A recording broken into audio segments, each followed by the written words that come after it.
Hello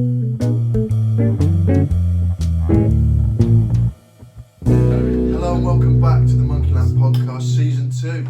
Woo! Joined by a live studio audience. Today we are joined by the wonderful Isabelle Mettle. Isabelle Mettle is a 20-year-old singer-songwriter from the music capital of London and currently residing in Liverpool. Her vibrant tone alongside her metaphorical and emotive songwriting style adds to the upbeat and stimulating nature of her music. Couldn't memorise it though, could Classic. How are you, Isabelle? I'm very good, how are you? I'm good, thank you. Are we all alright? Yeah. I think so, yeah. Lovely. So, where did music start for you? Was there a starting point?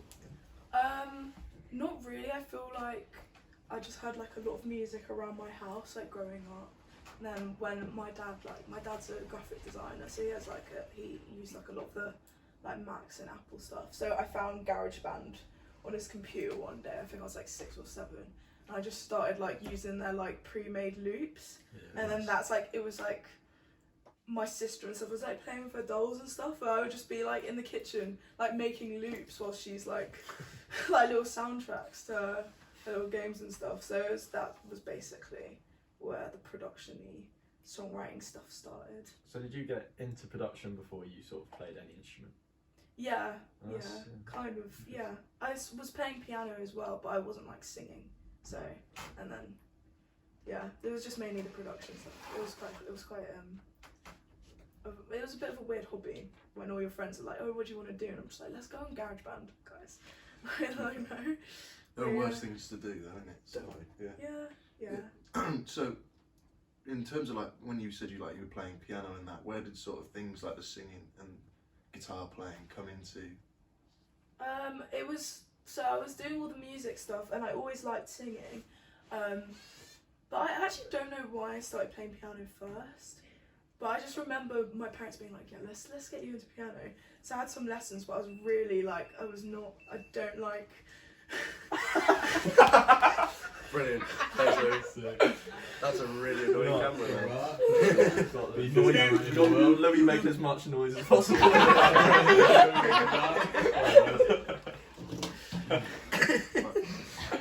where were we?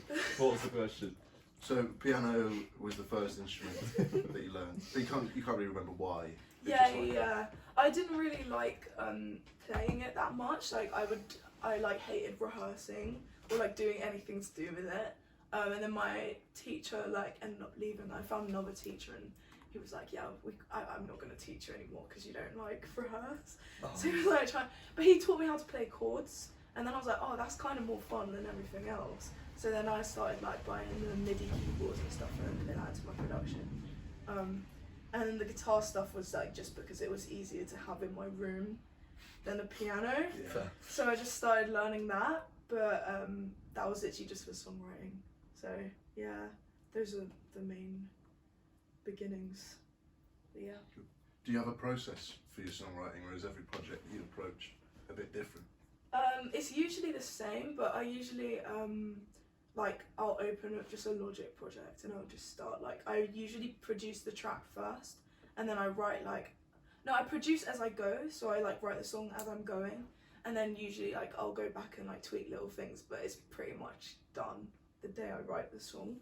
So it's quite quick. It means I get stuff ready to go pretty quickly. Wishes I wrote in an hour, and then I just sent it to one of the guys that helps me do all the sound engineering stuff, and then it was out within a month or so, which was pretty cool. But yeah, and then sometimes I write on the guitar, but I feel like everything I write on guitar or piano, it always ends up sounding the same, so I just steer clear of it. But yeah, that's basically the main. Do you think that's because you're used to working with so many different if you're playing into Logic, you can choose any synth and any sound in the world. And yeah. If you start on an instrument, you sort of struggle to come up with new stuff. Yeah, I don't think it would surprise me if that was probably why. Also, I'm not that good at guitar. I'm not that good at the keys. So it just, I don't know, maybe I just always end up using the same chords and things like that. So just oh, this is kind of boring. Some of the songs I've done are good, but they're not for me, so I'd rather like give it to someone else or like one of my other bands that I'm in. But yeah, it all kind of depends on what I'm writing for at that moment. So how do you get your songs to sound different when you're in Logic then? Because if you're saying you're using the same chords, do you not use the same chords on synths and then just rely on them to change the sound? I actually kind of do sometimes use the same chords. We all do that. Yeah, Underwater and Wishes are like basically the same chord sequences, but it's like I rely on the vocals and like how I put the vocals together, and then hopefully that makes it sound a bit different and like. Does that come the first, the drum. vocals, or do you not have a set way? I don't really have like a set way. Yeah, it's like I kind of just. Sometimes I'll do I'll have a vocal melody that's like, oh, that's like really like catchy, so I've got to find something, like write something to that. But like most of the time it's like I just get the chords down and then I'm like, okay, this would be a cool melody, and then I like think of what the song is about after. Yeah. But yeah, like these things do end up sounding the same. Like my band was like making fun of me saying like you always write in the same key. It's just getting like really boring. Like on like, but yeah, it's all right though. It's easy for me to play if I was going to play live as well. So that's good, I guess. But yeah. Easy transitions. That's your excuse. That's what I'd say. So it sounds like you've got a very clear idea of what you want when you produce it yourself. Yeah. And so you said that you send it off like just for like final polishes and stuff to somebody else. Yeah, for like the mixing. Yeah. Because like I didn't know how to do. I can mix now, but like I can't. I find it really difficult to mix like synthy things. So I just like sort of steer clear of that. Also, I feel like I'm a bit more picky with like the stuff I'm gonna put out under like my name, and like I want it to sound like really high quality, and I'm like not good enough at mixing yet to mix my own stuff. Yeah. So yeah. So having now signed to Merciful Sound and have had the chance to work with like other producers and other people in a recording environment, like laying down the track, how have you found that process, and has that been sort of a challenge, or has that been something you've really enjoyed doing? It's been really good actually. Like I think I feel like when you're like producing stuff on your own, it could be like really restrictive because you end up like having like the same ideas, like the same chords, and you know. But like when you're working with someone else and they're like, oh wait, you could put this in there, and then you're like, oh yeah, that would be really cool because then we could do this. Like it just makes things so much like better. Like and you just end up getting more like variety in your sound. So it's been really good so far. I've only ever like produced like a demo and then had it properly produced like one other time with my song Skyline, and that was really cool as well, but it was over COVID, so we couldn't like see each other, so it was like we were just emailing each other back and forth like, oh yeah, let's change this bit and then let's change this bit, but it still sounded so good. It was just so interesting with Merciful Sound to like see like that whole process like in person and have like an actual impact like directly right then. It's really cool.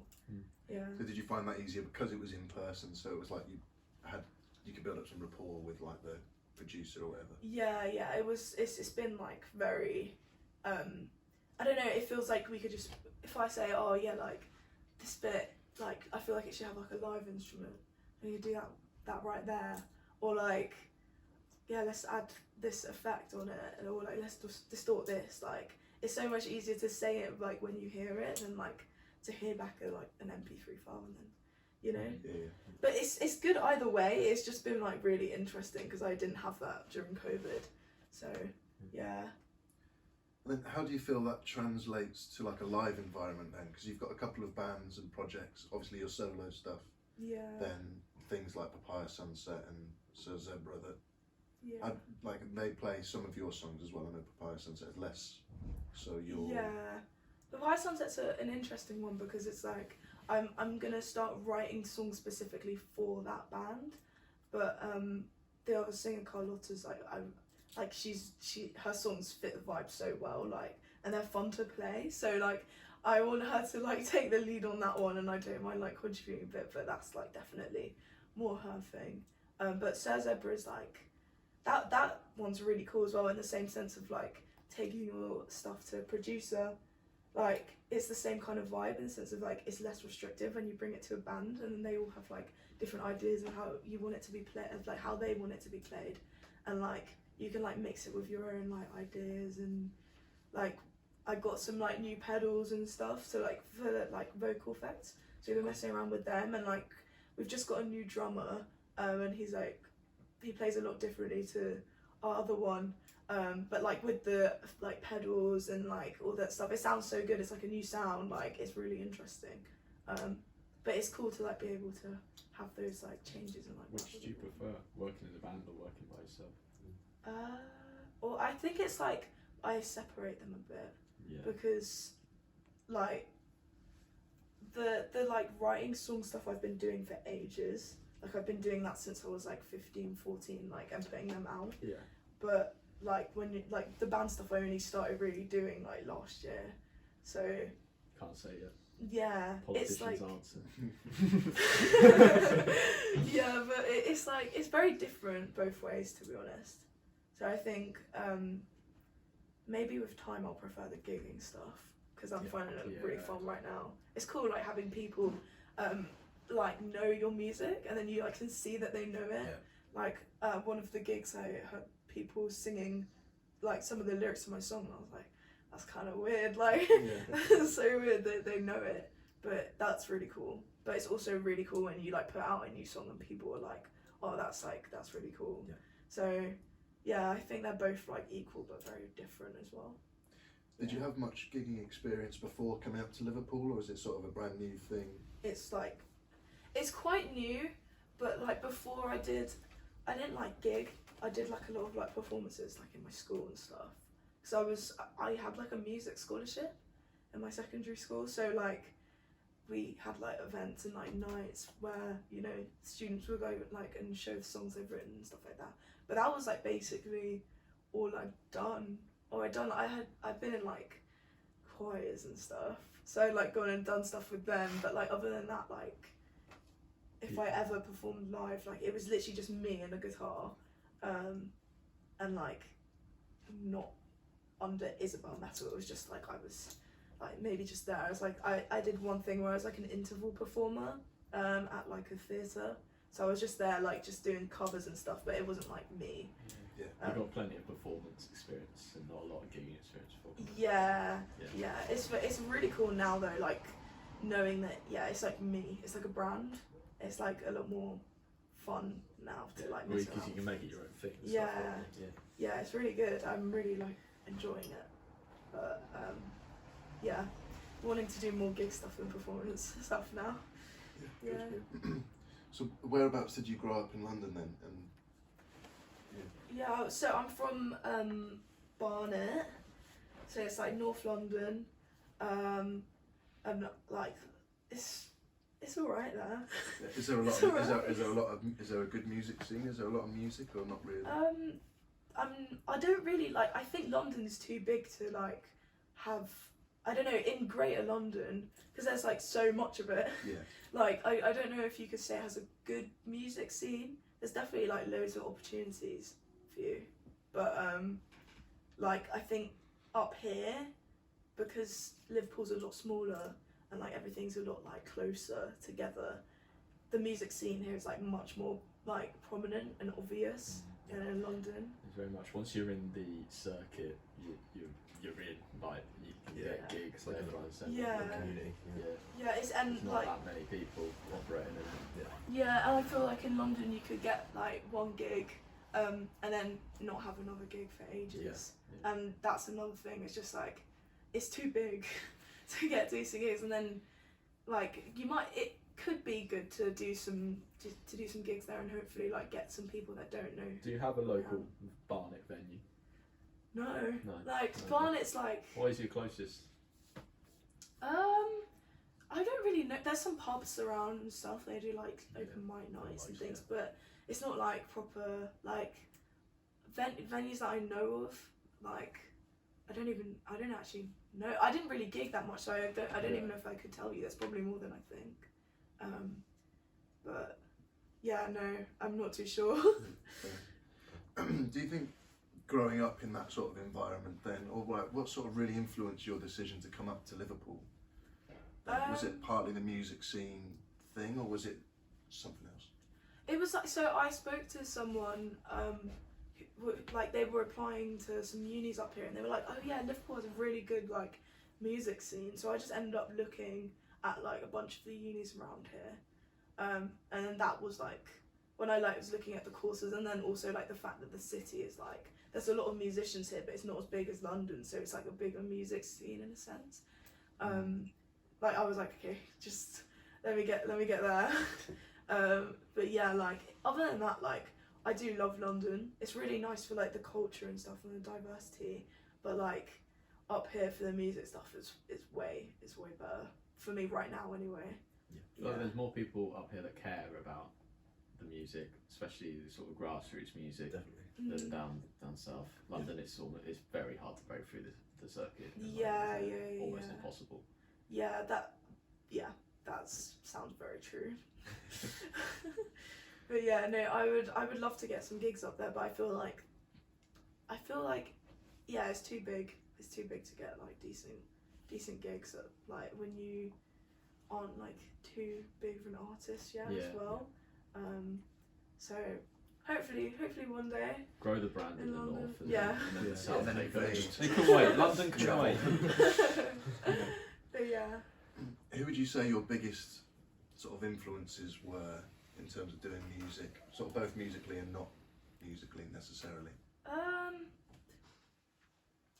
Well, like not musically, like I would say like my parents have been like massively supportive, and they both like, they're not like musicians, but they're both like super into their music, and my dad's like really influenced the genre and stuff, and like they know when something sounds good, so like that's been really encouraging. So yeah, like I would definitely say them, and like growing up around like so many different genres and things, and that like influencing like my own songwriting. Like I grew up listening to like a lot of R&B around the house, also a lot of like alternative stuff, but then my mum was like also super into like singer-songwriter, like folky things. So because I started like singing, doing like folky stuff, and then I like ended up going into the stuff I do now somehow, and like that's been like a massive influence, and it like affects my songwriting as well as like the production side. But then musically, like my biggest influence is Erykah Badu, like 100%, because I found her like, and I was listening to some of her songs when I was like 16, like the first time I heard her outside of my dad just playing her around like the house, and I remember listening to her like the lyrics and being like, oh, she's like a really good songwriter, and like she's like really clever, like how she puts her songs together and like produces and stuff, and that's definitely been like a massive influence. And then like everyone, like the other like neo soul like icons like Maxwell, D'Angelo, Jill Scott, Angie Stone, and then I do like a bit of folk. Like recently I've been getting really into Gregory Alan Isakov, who's like really cool. He's like a like singer-songwriter kind of. The room collectively. So yeah, like I kind of just, anything that makes me feel like good about what I'm listening to, I'm like, yeah, I want to do something like that. So I'm not too picky, but now you're a producer, do you find that you sort of overanalyze music when you listen to it? Sometimes. So I feel like like sometimes I kind of like songs that sound like super like DIY, like super like raw, like the kind of messed up beats, and like it's been like very obviously made on Logic but like mixed really well and stuff like that. Like I love that kind of sound. So like sometimes I find myself trying to listen out to like those little things, like, oh, like how do they do that? Like I want to try that. So yeah, like definitely. Doesn't ruin music, but it definitely changes the way you listen. Yeah. When you are listening to music, do you listen to the music or do you listen to the lyrics more? I'm a massive like music person. Yeah. I've had this conversation with so many people. I feel like Gen Z are more like about the actual music, and that's why like on TikTok and stuff when people start, you know, the trends that are like, oh, these lyrics, no one's listening to these lyrics, and then they start making the like videos. It's like, yeah, like these 3 words in the song that are very obvious that no one's heard because we're all just listening to like how it's produced and stuff. Like, so I think I'm definitely more of that than them because of the like stuff my mum said to me growing up. Like, oh, Isabelle, like you should like write stuff about this. Like, oh, like this song's really good because of the lyrics. Like every now and then I end up like drifting over to the lyrics based stuff, and I think that's why I listen to more of the folky stuff as well. Which do you spend, well, not spend more time on, but which takes longer, writing your lyrics or your music? Writing the lyrics probably. So I feel like I just end up trying to find like the words that fit into the production. Unless I'm like writing on a guitar, then So you said finding melody is easy. yeah, Writing, yeah. it's just the words. I'm like, because I'll be like, oh yeah, I really want to write a song about this, and then I just spend ages. And also I don't usually write explicitly about my own experiences.